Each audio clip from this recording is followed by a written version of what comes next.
Assalamualaikum warahmatullahi wabarakatuh. Makin pas, makin pasti, Pas FM pasti.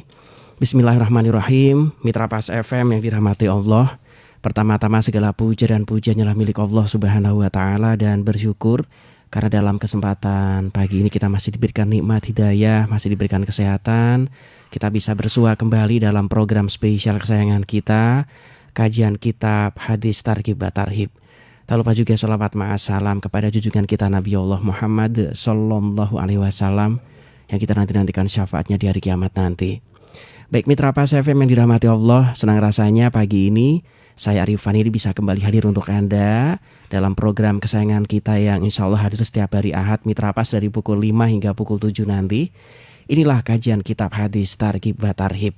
Pagi ini ada judul baru atau topik baru yang akan kami bahas tentang larangan menggambar hewan. Dan tentunya nanti Anda bisa bergabung melalui line telepon di 02953858877. Sementara untuk WhatsApp di 085277999101. Fanpage karena kami juga sekarang sedang menggunakan audio visual. Podcast kami ada di Radio Pas FM 42 untuk pengguna Facebook Mitra Pas, dan tentunya linknya bisa Anda share sehingga ketika acara ini selesai pun Anda nanti bisa mendengarkan ulang atau memutar ulangnya.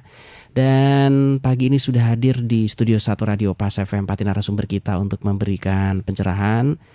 Beliau adalah Abah Yai Mukhlisul Hadi Khairon, pengasuh pesantren dan Majelis Dzikir Rodotul Salam Tambah Harjo Runting Pati. Assalamualaikum warahmatullahi wabarakatuh, Yai. Waalaikumsalam warahmatullahi wabarakatuh. Monggo, Yai. Bismillah, alhamdulillah, wal khairu wa syarru bima syiatillah, la hawla wa la quwata illa billah, amma ba'da. Ila hadratin Nabil Mustafa Sidina Muhammadin sallallahu alaihi wasallam wa ala alihi wa azwajihi wa dhurriyyatihi ajma'in. Ila hadrati jal masyikhina wa muallimina wa murabbi rukhina khususan muallifi hadzal kitab. Wa nafa'ana bi fi ulumi fi darain Allahumma amin. Al-Fatihah. A'udzu billahi minasyaitonir rajim. Bismillahirrahmanirrahim. Alhamdulillahi rabbil alamin. Ar-Rahmanir-Rahim. Maliki yaumiddin. Iyyaka na'budu wa iyyaka nasta'in. Ihdinas siratal mustaqim. Siratal ladzina an'amta 'alaihim ghairil maghdubi 'alaihim waladdallin. Amin. Tarhibu min taswiril hayawanat, utawi iki iku bab sing nerangke masalah anjuran, larangan saking gambar pirang-pirang hewan wa tayyuri lan pirang-pirang manuk fil buyut ing dalem omah wa ghairiha lan liyane omah. Ini bab larangan menggambar hayawan, apapun hewannya hayawan ya, di rumah atau di lainnya. Hadis pertama dalam bab ini keseluruhan 4679.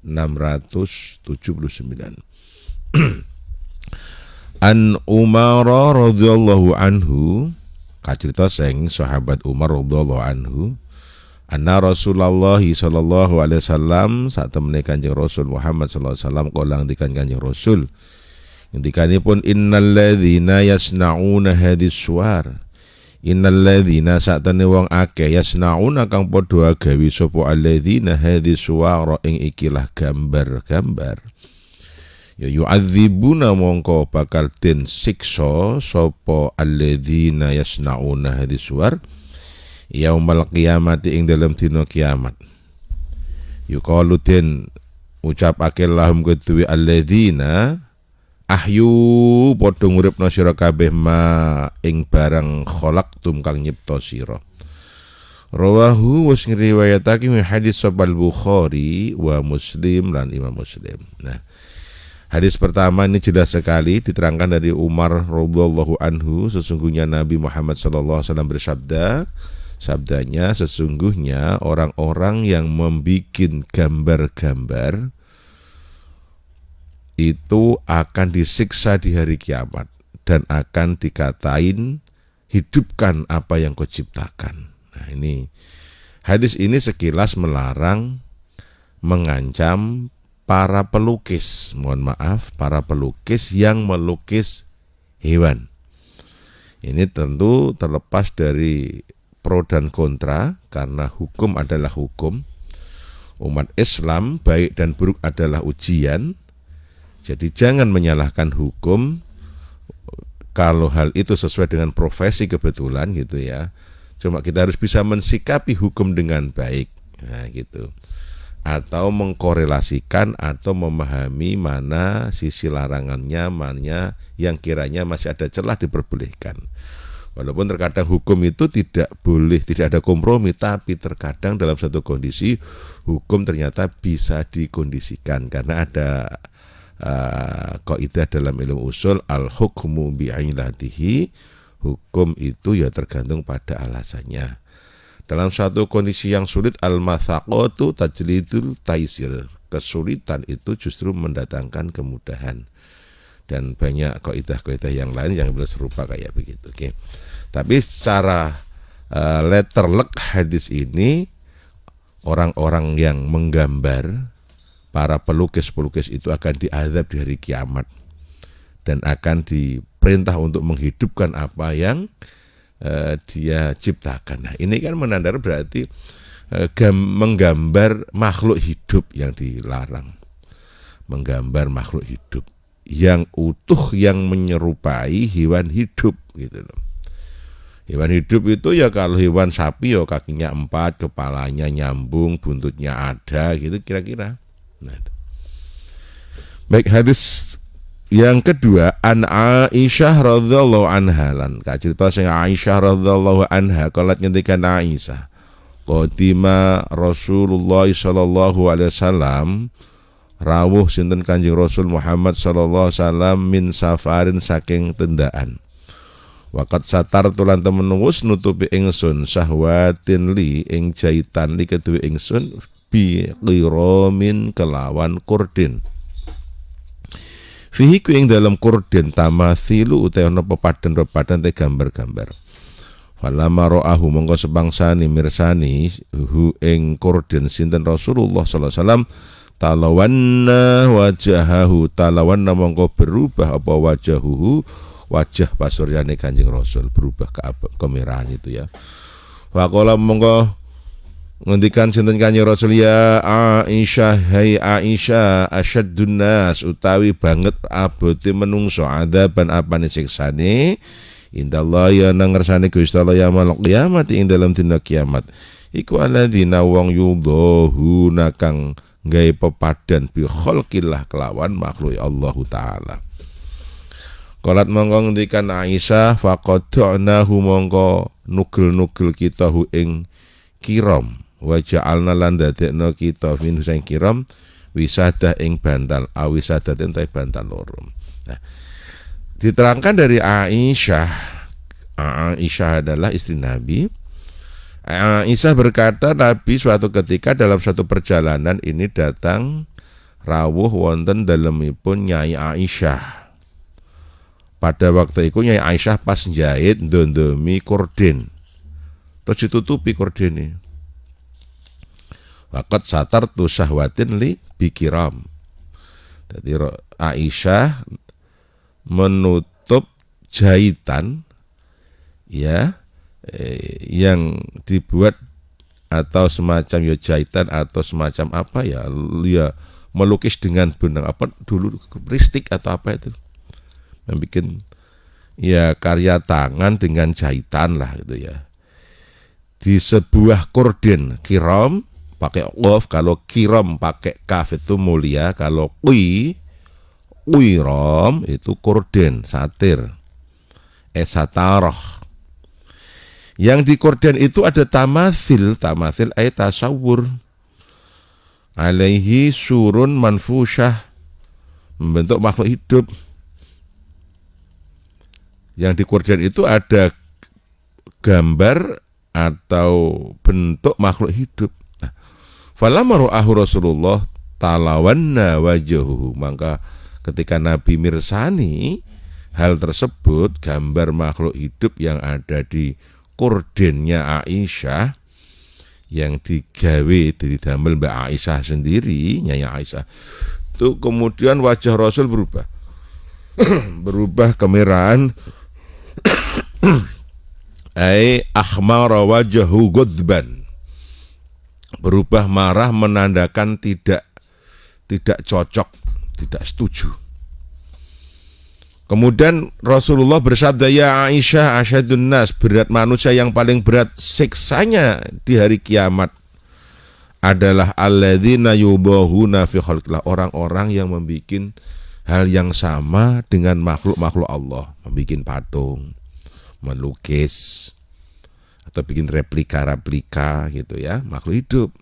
Nah, ini asyadun nas adzaban indallah yaumil qiyamah, itu yang orang yang paling berat siksanya di hari kiamat. Ini sama hadis ini sesuai dengan hampir sama maksudnya dengan hadis yang pertama, cuma di sini ada kronologi, ada historisnya, asbabul wurudnya. Ya, kemudian Aisyah berkata, kemudian korden itu dipotong-potong, dijadikan wisadah atau wisadatain, bantal wisadah itu. Satu bantal atau dua bantal. Nah, dipotong-potong kanggo longsong bantal akhirnya gitu ya. Itu dari korden menjadi longsong bantal, karena korden itu ada gitu dihiasi dengan makhluk. Wakilah itu burung, bentuk burung ya. Bentuk burung. Jadi wakilah Nabi pas sholat, begitu sholat kok melengak, kok kordennya Aisyah yang ditutup-tutupi itu ada gambar burungnya yang bikin Aisyah sendiri dengan jahitan dari zaman dulu itu ada namanya ristik atau apa gitu ya, perempuan itu biasanya bikin itu ya. Nah itu Nabi tidak gedugo bahasanya ini, tidak senang kalau ada gambar-gambar walau di korden, walau itu bentuk jahitan. Wa fi riwayatin lan ing dalam riwayat qolat ketika Aisyah dakhala wis mlebet alaya ngatese ingsun sinten Rasulullah sallallahu alaihi wasallam fi baiti lan iku tetep ing dalam omah qiramun utawi korden, fi iku ing tetep ing dalam korden suwarun utawi gambar. Wa talawanna wajahu mongko berubah abang apa wajah Kanjeng Rasul, tumatawala temuli berpaling asatra ing korden, fahata kahu mongko nyopot sinten Rasul ing korden. Faqala mengutikan Kanjeng Rasul, inna min asyadina, sak temene saking abot-abote menungso azaban apane siksane yaumul kiamat, ing dalam kiamat iku alladzina wong yusawwaruna kang padha gambar sapa alladzina ya hadis surah ing ikhlas gambar. Nah, hampir sama lagi. Ini menguatkan hadis sebelumnya. Dalam riwayat lain masih dari Aisyah, Rasulullah mlebet wonten dalemipun Aisyah. Nah, di situ Aisyah ada korden yang ada gambarnya. Kemudian Nabi melihat wajahnya berubah merah, menandakan tidak setuju, tidak senang. Kemudian Nabi berpaling dari satir itu, enggak mau melihat. Kemudian Nabi sendiri yang menyopotnya, mencopot korden itu. Kemudian Nabi mengatakan, sesungguhnya manusia yang paling berat siksanya dari kiamat adalah para pelukis, para pembikin gambar-gambar itu. Maksudnya melukis makhluk hidup, hewan yang bentuknya utuh menyerupai makhluk hidup. Nah, maka menyerupai makhluk hidup itu fil khalqilah, ciptaan itu ya makhluk hidup yang menandakan kehidupan. Kalau kuda ya kakinya 4 gitu ya. Itu. Maka biasanya itu para pelukis itu pinter yang muslim ya. Kalau bikin kuda itu, kudanya dibikin kakinya 3 gitu. Ada bagian yang diputus gitu. Artinya tidak dibikin utuh seperti real ya. Kakinya 4 ya 4 gitu. Ada bagian yang diputus. Kalau diputus kan ya kudanya enggak hidup berarti.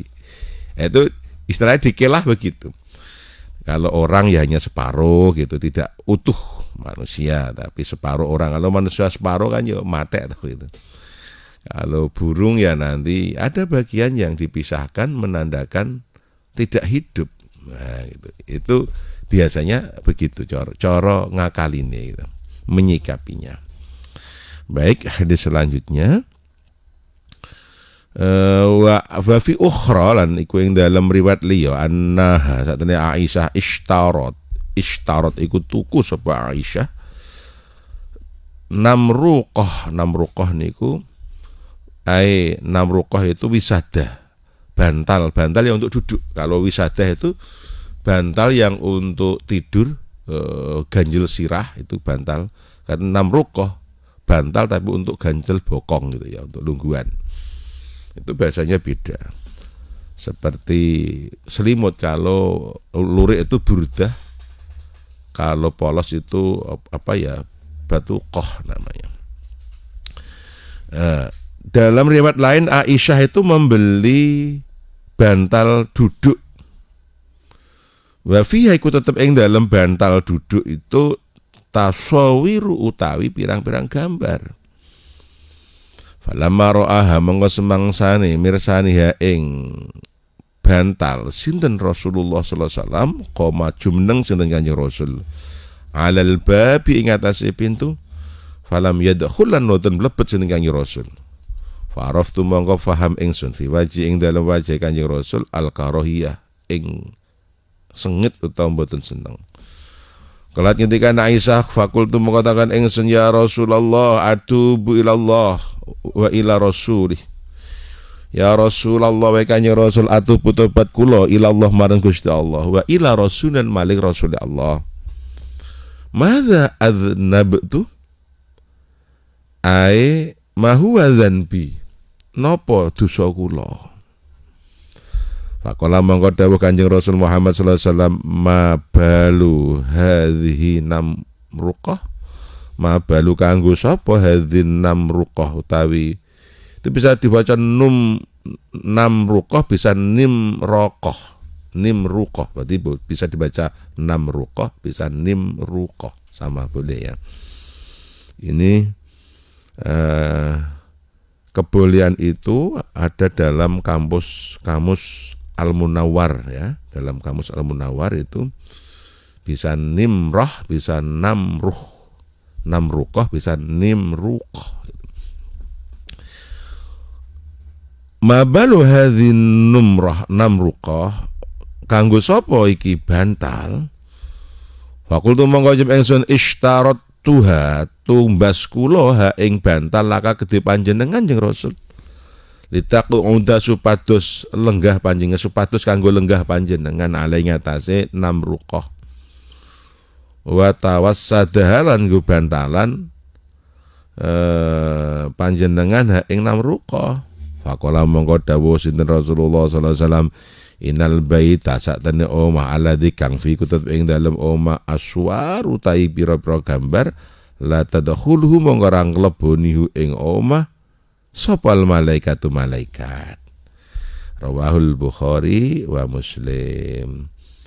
Malaikatur rahmah ayah malaikatul katibun fahum ma'al insan haitsu makana. Ini hanya masyarakat malaikat rahmah. Nah, ini dalam riwayat lain suatu ketika Nyai Aisyah ini membeli namruqah atau nimruqah. Itu bantal tempat duduk. Yang di dalam bantal itu selongsongnya itu ada gambarnya. Ini apa? Selongsong itu namanya. Selongsong bantal ya. Nah itu ada gambarnya. Ketika Rasulullah melihat hal itu kemudian Nabi beranjak berdiri ke pintu dan tidak masuk ke rumah itu karena di ruang tamu ada bantal, tempat duduknya ada gambarnya. Jadi kalau desain rumah kan ada ruang tamu lah. Ruang tamu itu kalau orang Jawa ada kursinya. Kalau orang Arab modelnya bantal-bantal begitu. Itu bantalnya Nabi itu bukan hal yang mewah ya. Isinya itu serabut kurma kan. Kalau orang lain ya busa mahal, permadani mewah. Ya Nabi sangat sederhana sekali. Nah dibelikan namruqah. Kemudian Nabi beranjak berdiri ke pintu tidak mau masuk ke dalamnya Aisyah. Kemudian Aisyah memahami, mengerti kalau wajah Rasul itu kelihatan tidak srek, karohiyah, tidak suka, sengit, gak cocok. Kemudian Nabi bertanya, kemudian Aisyah bertanya, ya Rasulullah, atubu ilallah wa ila rasuli. Wahai Rasul, saya bertobat kepada Allah dan bertobat kepada Rasulnya. Madza adznabtu ay mahu adzan binopo dosa kula kok sampean mboten sias mlebet. Kemudian Nabi berkata, ma balu hadzal namruh, untuk siapa bantal ini? Kemudian Aisyah menjawab, ishtaraituha laka. Wah niki kula tumbas bantal numbaske panjenengan jeung Rasul liyaquda 'alaiha, kanggo pinarak jenengan. Wa tawassadalan kanggo bantalan panjenengan ben nyaman ngoten lho yung Rasul ben nyampleng, tak tumbaske bantal apik nggo pinaraan karo nggo leyeh-leyeh gitu.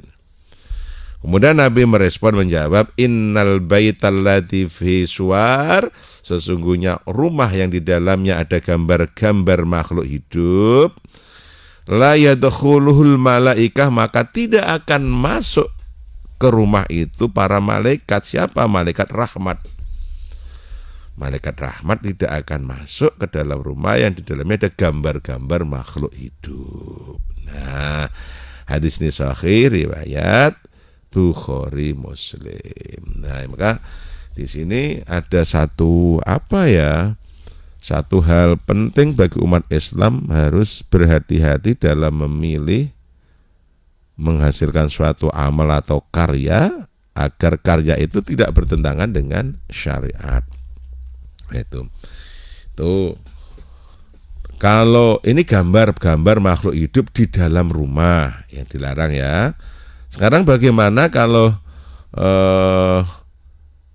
patung-patung? Kalau patung itu nanti ada beberapa hukum gitu ya. Ada beberapa hukum.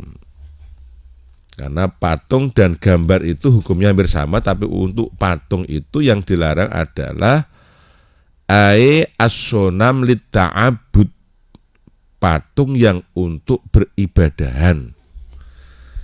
Kalau di kota kemudian ada patung Panglima Sudirman, Ahmad Yani, patungnya Pak Jokowi, patungnya Pak SBY, patungnya tokoh-tokoh lah, itu bagaimana? Boleh-boleh saja kan, bukan untuk peribadahan itu. Itu wujud penghormatan, untuk penghormatan tokoh-tokoh yang dianggap berjasa, tidak bertentangan dengan syariat dan tidak termasuk dalam hadis-hadis ini.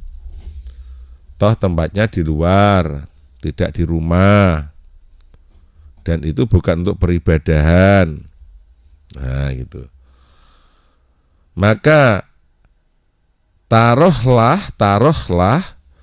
itu tetap tidak boleh. Biasanya pematungnya, pemahatnya, pembikinnya itu bukan umat Islam. Jadi dia tidak kena sanksi ini. Tidak sanksi karena mereka bukan muslim, dan hukum ini bagi umat muslim itu. Maka biasanya pematung namanya Inyoman, Ki Ketut gitu ya, biasanya orang-orang Bali yang paling banyak itu. Ki Ketut gitu. Bikin patung gitu ya. Itu tadi difahami. Maka di kota-kota maju biasanya itu banyak patung, contohnya patung Arjuna Wiwaha itu yang paling, kalau di Pati ada ya di pojok itu nama patung Arjuna Wiwaha, patung ikan. Nah, semacam itu bagaimana? Tidak apa-apa, bukan di dalam rumah, kemudian itu tidak untuk peribadahan. Tidak untuk peribadahan. Karena yang Nabi itu kemarahannya atau ketidaksukaannya kan itu ada di dalam rumah, yang pada hadis terakhirnya itu menerangkan innal baital lati fihi suwar la tadkhuluhul malaika. Jadi rumah yang di dalamnya ada gambar-gambar itu malaikat rahmat tidak akan masuk. Nah gitu. Jadi kalau di ruangan lepas, nah itu beda lagi. Tidak, karena tidak di dalam rumah. Jadi di lapangan, di alun-alun, di pojok-pojok jalan begitu ya. Nah, itu tidak masalah. Dan patungnya bukan untuk peribadahan, tidak untuk disembah gitu. Kalau patung-patung yang untuk disembah itu seperti patung-patung yang diyakini oleh agama lain, nah itu ya umat Islam jangan. Tapi bagi mereka ya silahkan di rumah-rumah mereka sendiri. Jangan kemudian ingin menghancurkan itu. Wah, dikatakan mohon maaf ini katakan di kelenteng itu pun ada patungnya Dewi Kuan Im, patungnya siapa. Ya biarkan, itu keyakinannya. Umat Islam harus memahami lakum dinukum waliyadin. Ada domain yang tidak boleh ditabrak. Ada domain masing-masing kalau berhubungan dengan keyakinan dan agama. Dan itu legal secara keyakinan Islam. Islam pun diperintahkan. Kita mencaci Tuhan, agama lain pun dilarang Allah. Nah, jadi kemudian jangan kita dalam berkeyakinan, walaupun keyakinan kita itu melarang gambar dan patung. Tapi bagi keyakinan orang lain, di rumahnya sendiri, di wilayah sendiri, ya itu oke ya mereka. Kita kemudian jangan sampai salah mengaplikasikan hadis ini. Kalau kita ke Bali semua di sana pakai patung-patung, ya patungnya Ganesha, patung-patung pribadi. Nah, itu di wilayahnya. Dan agama yang memang di sana bukan mayoritas Muslim, walaupun Muslim banyak ya, tapi tidak mayoritas. Nah, kalau kalian yang datang ke sana kenapa marah? Wong itu rumah-rumahnya sendiri. Itu loh. Nah, di situ ya kita harus memahami. Kecuali kalau di rumahmu, di wilayahmu, kamu nggak suka ya silakan. Maka hadis terkadang itu begini, dipahami oleh sekelompok orang dengan tekstual sehingga menjadi radikal. Seperti hadis ini kalau tidak difahami secara utuh itu ya wah berarti pelukis itu akan masuk neraka. Nah, gitu. Karena nanti ada hadis lain dalam riwayat As-Sa'id bin Abil Hasan, ja'a Rasulullah ila Ibni Abbas. Ya, jadi ja'a rajulun ila Ibni Abbas. Ada seorang laki-laki datang ke Ibni Abbas, para sahabat berarti. Di zaman sahabat ada seorang laki-laki yang sowan ke Ibni Abbas radhiyallahu anhu. Kemudian lelaki itu bertanya, "Inni rajulun usawwaru hadis suwar." Ini sampe ingsun rajulun wong lanang usawwaru gambar kula hadis suwar ikilah gambar. Wa aftini fiya, maka paringo fatwa panjenengan ing kula ya ing dalam gambar. Ada seorang laki-laki pelukis yang sowan ke Ibnu Abbas kemudian minta fatwa.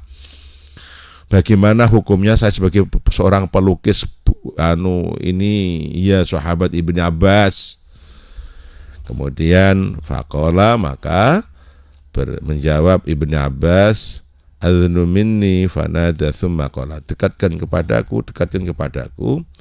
Kemudian hatta wadu ayadau ala ra'si, kemudian sehingga meletakkan tangannya dari kepalanya.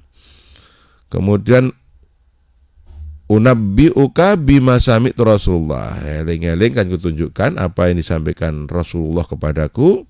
Saya mendengar Rasulullah berkata, kullu suwarin finnar yuj'alu lahu bi kulli suratin suwaruha nafsan. Nah ini.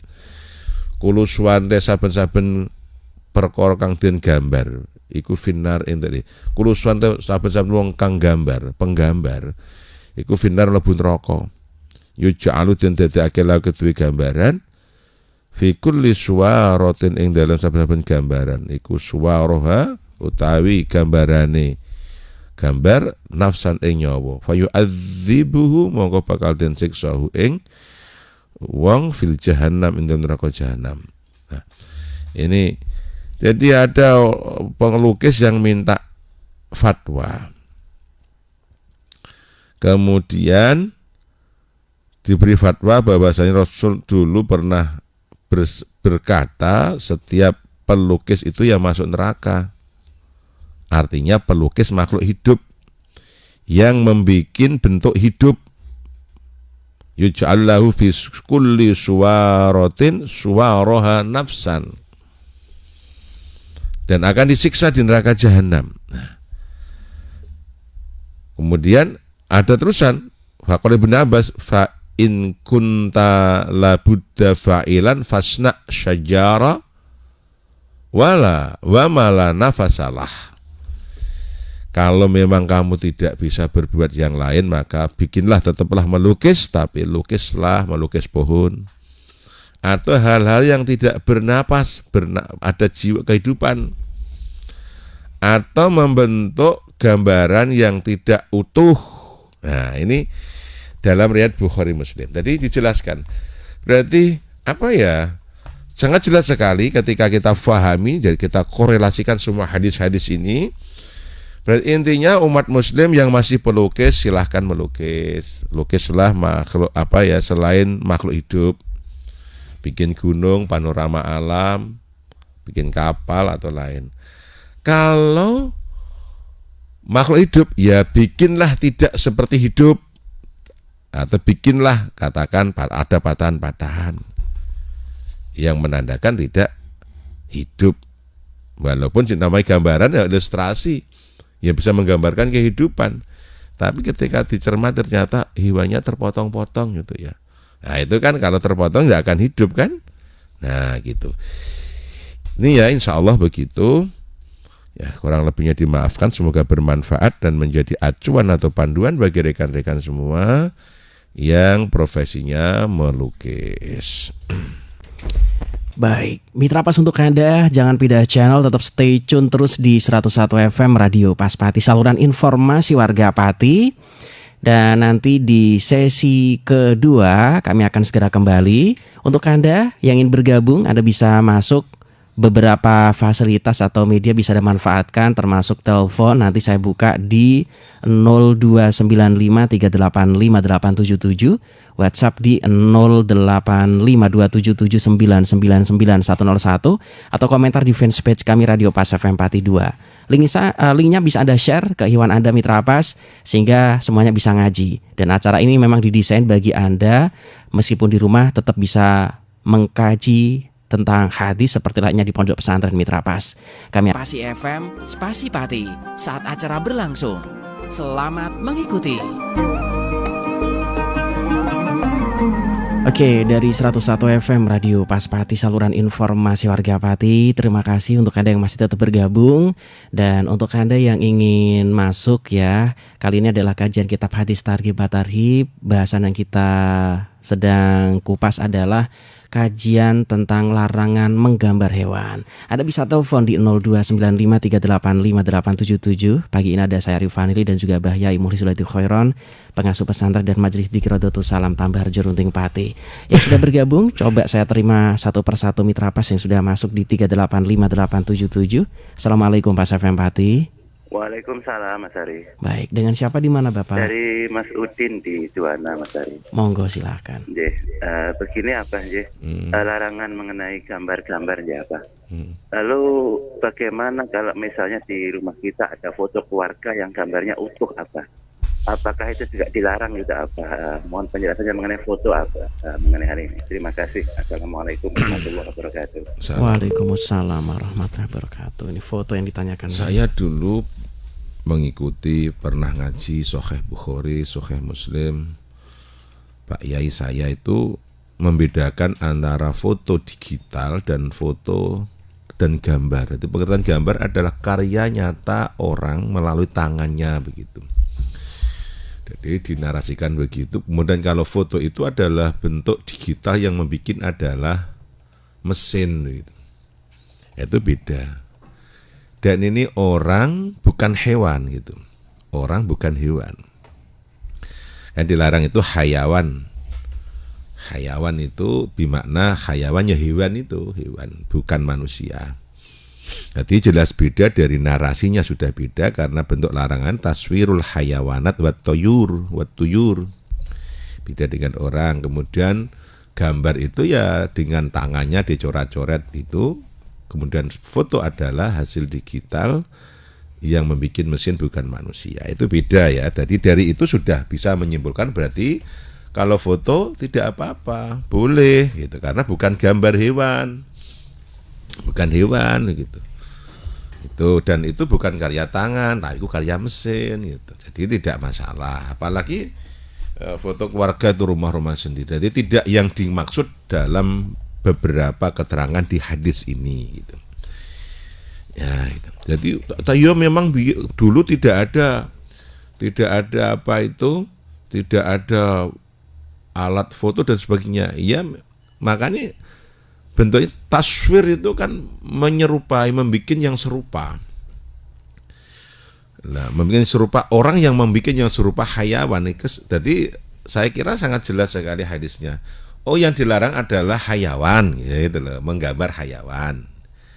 Atau makhluk hidup yang menyerupai penuh dengan coretan tangannya. Itu dulu begitu keterangan kiai saya, karena hadis ini perlu rujukan dari beberapa ulama yang ahli atau keterangan memang yang bersanad begitu. Maka di rumah-rumah para yai banyak fotonya ulama-ulama kan, dan diperbolehkan karena memang tidak yang dimaksud gitu. Itu Mas Udin ya. Baik, untuk Anda mitra PAS yang ingin bergabung, Anda bisa telepon di 0295385877, kemudian juga WhatsApp di 085277999101. Yang sudah bergabung kembali dari Mas Ali, Assalamualaikum warahmatullahi wabarakatuh. Waalaikumsalam warahmatullahi wabarakatuh. Ya, istilah sekarang kan ada 1 dimensi, 2 dimensi, 3 dimensi, dan sekian, sehingga ada beberapa gambar yang kelihatan sangat amat nyata dan lain sebagainya.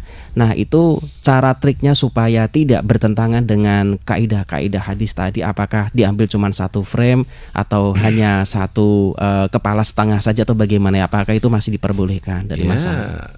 Saya kira karena hukum itu ketika tidak ada hal yang jelas perlu konsensus ulama, dan hal ini sudah menjadi bahasan ulama-ulama dulu ya.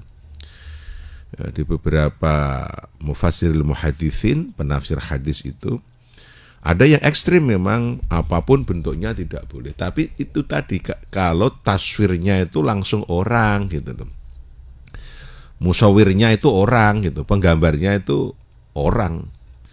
Bagaimana kalau bentuk digital lah, ya tidak musawir namanya. Kemudian dalam bentuk 3 dimensi, gambaran 3 dimensi, lukisan yang betul-betul kelihatan nampak nyata, ya tetap kalau dicermati itu hanya lukisan, goresan, tidak akan membentuk nyata, karena itu trik gambar yang kelihatan tapi bukan gitu loh. Masih bisa diakali caranya supaya tidak membentuk makhluk hidup. Dan kalau memang yang dilarang itu yang hewan. Sekarang di beberapa pendapat, kalau kita menggunakan qaidahul musul al-umuru bimaqasidiha, segala sesuatu itu tergantung pada tujuannya. Maka sesuatu itu punya tujuan apa? Contoh, ketika kita memasang foto kiai kita, ulama-ulama kita, para pejuang-pejuang Islam, dengan harapan ketika kita pasang menimbulkan rasa mahabbah kepada ulama, ketika kita pasang fotonya menjadikan kita semakin cinta kepada Allah, akan mengingatkan hati kita pada Allah, maka memasangnya itu menjadi ibadah dan sunnah. Apalagi ada hadis yang memandang yang mendapat pahala. Ada 4 hal ketika kita lihat itu mendapat pahala. Pertama, melihat wajahnya orang-orang alim. Nah, ya kan? Berarti di rumah kita ada gambar separuh badan orang alim, atau fotonya orang alim, kita pasang sebagai wasilah penghantar menjadikan ingat pada Allah, yaitu orang alim ini pejuang agama Allah, Masya Allah, berkat beliau Islam ada. Itu menjadikan melihatnya itu sunnah. Maka kalau kita memasang foto-foto atau gambarnya para ulama, para pejuang, para wali Allah, itu harus punya niatan baik. 1, litakziman, litakzimin, mohon maaf, untuk mengagungkan ikroman, untuk memuliakan, untuk tawasul ilallah, bertawasul mengingat Allah, dan mahabbah kepada para ulama. Jadi memandangnya itu pahala. Oh nggak dulu-duluan lah, itu ngilanglah sumpek. Karena orang alim itu kalau kita memandang wajahnya, sumpek-sumpek itu hilang. Orang alim, orang solih, pejuang-pejuang yang ikhlas, yang mukhlis itu kita memandang wajahnya saja, itu sumpek-sumpek hilang, masalah seolah-olah teratasi. Benar itu. Apalagi kalau langsung, coba kalau nggak percaya, carilah orang yang solih, yang alim, pandanglah wajahnya, berkumpullah nanti kita sewenang, seweger, ada timbul kepercayaan diri, semangat baru, ada spirit untuk optimis menjadi menyongsong rahmat Allah. Itu hebatnya orang-orang solih yang sudah pada tingkatan solih ya, itu membawa pengaruh psikologi yang luar biasa. Dan itu terjadi juga pada foto-foto beliau, gambar-gambar beliau. Nah maka rumah-rumah hiasi foto-fotonya orang alim, tidak masalah, tidak apa-apa. Itu bukan hewan, itu manusia, itu orang baik yang bisa menghantarkan hati kita kepada Allah dan cinta Allah, dan semakin cinta terhadap Islam. Nah dengan tujuan itu akan dapat menimbulkan pahala banyak. Pahala banyak itu. Nah kemudian agar pelukis itu tetap ya berhati-hati, yang muslim tetap berhati-hati, ada pilihan mana yang boleh, mana yang tidak, karena fungsi agama memang membatasi manusia. Jadi bukan beralibi di balik ini adalah seni. Nah iya, seni adalah kebebasan berekspresi. Kebanyakan kan begitu. Ini adalah seni adalah kebebasan ekspresi. Iya, tapi kalau kaum muslim itu diatur oleh agama. Maka agama disebut ad-din. Ada milah. Kalau milah itu ritual, kalau ad-din itu aturan gitu loh. Beragama itu ya hidup yang punya aturan menurut aturan Tuhan. Nah maka, dan hal itu sudah difatwakan oleh Ibnu Abbas. Ada orang yang minta fatwa kan itu. Ini rajulun usawwaru hadhi suar fa'aftini fiha. Loh, sudah diwakili.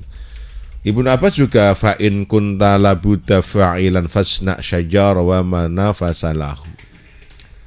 Itu kalau memang tidak ada pilihan lainnya, sudah teruskan menjadi pelukis, ya melukis pohon atau melukis makhluk-makhluk yang tidak bernyawa gitu. Atau bermakna makhluk-makhluk yang kiranya tidak hidup, walaupun itu makhluk hidup tapi la nafasa bermakna tidak ada kehidupan karena mati, katakan separuh dan sebagainya gitu. Baik, masih ada kesempatan lagi untuk ada Mitra Pas bergabung. Anda bisa kirim suara Anda atau voice note di 085277999101 dan telepon juga bisa Anda manfaatkan lewat 0295385877. Yang sudah bergabung kembali dari Sodikin, Assalamualaikum warahmatullahi wabarakatuh. Waalaikumsalam warahmatullahi wabarakatuh.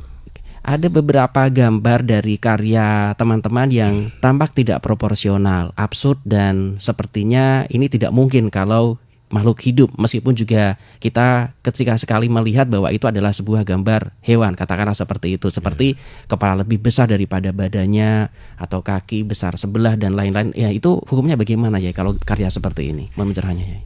Ya mungkin semacam kayak kartun gitu ya, kartun. Maka dulu itu kan ulama-ulama dalam mereferensikan suatu hadis itu kan sempat berpolemik. Contohnya Kanjeng Sunan Kalijogo itu kan seorang budayawan yang berasal dari kalangan ningrat karena beliau adalah putra adipati. Secara ilmu politik menguasai, ilmu budaya pasti sudah dipelajari, ilmu agama dan lain sebagainya pasti sudah dikuasai karena dia bangsawan. Nah ketika mendakwahkan agama Islam, tahu psikologi dakwah, komunikasi dakwah, sangat memahami. Ini bangsa Jawa bro, bukan Arab. Ini bangsa yang punya tradisi yang sangat banyak. Sehingga dalam menyampaikan pesan-pesan itu beliau membuat satu pertunjukan namanya wayang, pergelaran wayang. Nah, wayang dulu itu, wayang adalah bentuk kegambaran seseorang gitu ya. Yang dulu bentuknya model golek yang utuh. Jadi tiap tokoh-tokoh itu digambarkan dalam bentuk golekan yang utuh, menyerupai patung. Kemudian hal ini dikritik oleh Kanjeng Sunan Giri, Syekh Muhammad Ainul Yakin, nama kecilnya Raden Paku.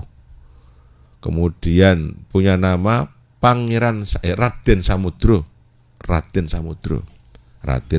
Jadi terlahir Raden Paku, kemudian masa kecilnya menjadi Raden Samudro karena terbuang di laut. Ketika ngalim punya nama Muhammad Ainul Yakin, bergelar Kanjeng Sunan Giri. Maka beliau digelari Kanjeng Sunan Girinoto, artinya seorang ulama yang tinggal di sebuah pegunungan yang tugasnya menata, meluruskan kebiasaan atau budaya-budaya yang kecenderungan bertentangan dengan syariat, termasuk karyanya Kanjeng Sunan Kalijogo yang punya konsep dalam mengkomunikasikan agama kepada masyarakat lokal itu dengan pagelaran wayang yang wayangnya menyerupai golekan atau patung-patung kecil. Itu dikritik kemudian dirubah menjadi ringgit purwo, gepeng, semacam karikatur. Karikatur itu kan gambar-gambar engkrengan lah ya gitu. Wayang itu kan wong gepeng, walaupun itu menyerupai makhluk tapi gepeng apa ya urip kan mati gitu ya. Terus tangannya juga diputus-putus, disambung begitu. Terus nanti badannya juga dilobangi gitu ya. Kayaknya mati toh kira-kira. Jadi walaupun itu menggambarkan kehidupan tapi sesungguhnya mati karena penuh dengan bolong-bolong dan gepeng gitu, tipis sekali. Nah, itu kemudian diperbolehkan. Maka bagi ulama-ulama Nusantara wayang itu no problem, tapi bagi masyarakat Arab yang berfaham Wahabi itu dianggap berhala. Maka ada kasus kan seorang semacam petugas haji di tahun 2002 pasca Covid ya, itu pas saya di sana kan. Itu ada seorang petugas dari kabupaten sebelah itu yang membawa wayang gitu di depan Ka'bah pakai blangkon adat Jawa. Itu kemudian ditangkap askar itu kan. Kemudian dihukum itu 15 hari di penjara, kemudian dideportasi, tidak boleh masuk lagi. Karena dianggap wayang itu berhala. Gitu. Ya itu pendapat ulama sana, tapi ulama Jawa tidak, karena ulama kan macam-macam. Ulama itu haluannya apa? Haluannya Syiah, haluannya Wahabi. Wahabi ada Wahabi Salafi. Ya. Atau Ahlus Sunnah. Ahlus Sunnahnya yang seperti apa? Ahlus Sunnah wal Jamaah atau yang bagaimana? Jadi macam-macam. Nah, Arab Saudi itu kecenderungannya adalah berfaham Wahabi atau bermadzhab Maliki. Sehingga memang beda dengan di Indonesia. Di Arab Saudi itu anjing bagi mereka biasa-biasa aja. Banyak loh keliaran itu. Kalau kita di daerah